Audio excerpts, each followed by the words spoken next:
Hello, church, and welcome to the Midweek Update from your pastor. Well, I'm standing here in the balcony of our sanctuary, and as you might imagine, I can sense the anticipation in my spirit already as we're going to be regathering here this coming Sunday morning, October the 4th, for the first time as a church family since March the 8th. So we have had 29 consecutive Sundays where we have been online only. And that has been quite an experience for all of us. So to say I'm excited and anticipatory would be an incredible understatement. But even more deeply than that, there's something else that I'm feeling that's really more than excitement or anticipation about gathering together as God's people. As much as all of that is true, I realize that because of the COVID restrictions and the physical distancing and just some of the issues that we continue to face, there will only really be a remnant of us gathered here for that first worship service. The overwhelming majority of you will actually be online, and I know that. And so I want to make sure that we're all included in this regathering. I've been sharing with you already my desire for us to just experience a time of renewal during this season. Not just a physical regathering, but something spiritual, something much deeper than that might be manifested in some ways and encouraged by physical proximity. Well, that's always the case. We're never going to get away from this proximity kind of approach to worship where we gather together as God's people. We know that will continue to be in our future. But we also know that there will be many who will continue to experience our church in a different way. So here's what I want to encourage us to do. Regardless of where we have been during this pandemic, and I know we've been in all different kinds of places, spiritually, emotionally, physically, I want us to come together.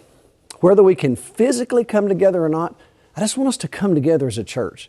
And that means to just have a time of renewal together, a time of recommitment, if you will. Committing ourselves to the Lord anew and afresh. Committing ourselves to the church anew and afresh. Committing ourselves to each other anew and afresh. Committing ourselves to community, to staying invested, to staying connected to people.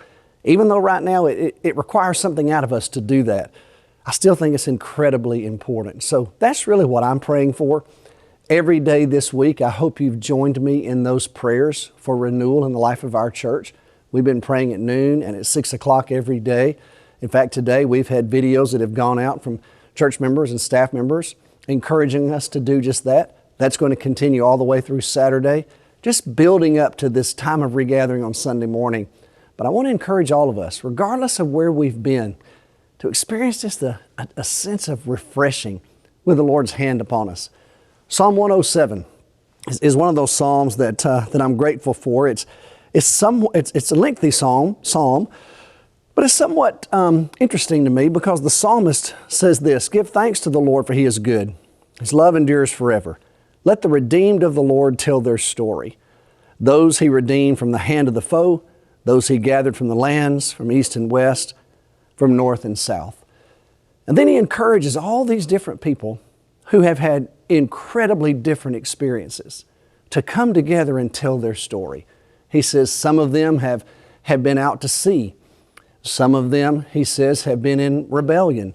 Some of them have been in the desert. Some of them have been in darkness. He just mentions multiple places where these different people have been. They've had some disparate experiences, but he says they've been redeemed by God's hand. They've been brought back together. They're coming to the Lord's house. Well, let them tell their story. Well, let's let that kind of be a metaphor for us and an encouragement to us. Wherever it is that you may have been spiritually over these last 7 months, whatever it is that's been happening to us, I want to encourage all of us to let this be a time to come together and tell our stories and give testimony to what God has done, even in the midst of this challenging time. There have been some folks in our church family who've suffered great losses during this pandemic. There have been others who have celebrated brand new additions to their family during this pandemic. There are those who have lost their jobs. There are others who've gotten new jobs and different careers. There are those who've had marriages and wedding celebrations in their church, in their families. There are others who've made significant commitments to the church during this particular season. All kinds of things have been happening to us. But what I hope has been happening in the midst of all of it, regardless, just like the psalmist says, regardless of where we've been and from whence we're now coming, I pray that we will experience that redeeming and renewing and refreshing work of God in our lives. And we will tell that story as we make our way into the fall here at First Baptist Arlington. It's not just this coming Sunday, it's this season. It's a season of renewal, a season of refreshing. And I'm praying right now that you will experience it. And we will do what the psalmist says. We'll let the redeemed of the Lord tell our stories. Now, always, if we can help you, you know we want to do that. So call us or write us and let us know how we can do it. But just know that I'm praying for you, and I'm really looking forward to this coming Sunday, where we will gather together as the people of God, online and in person in this room, and we will tell the story of what it means to be the children of God.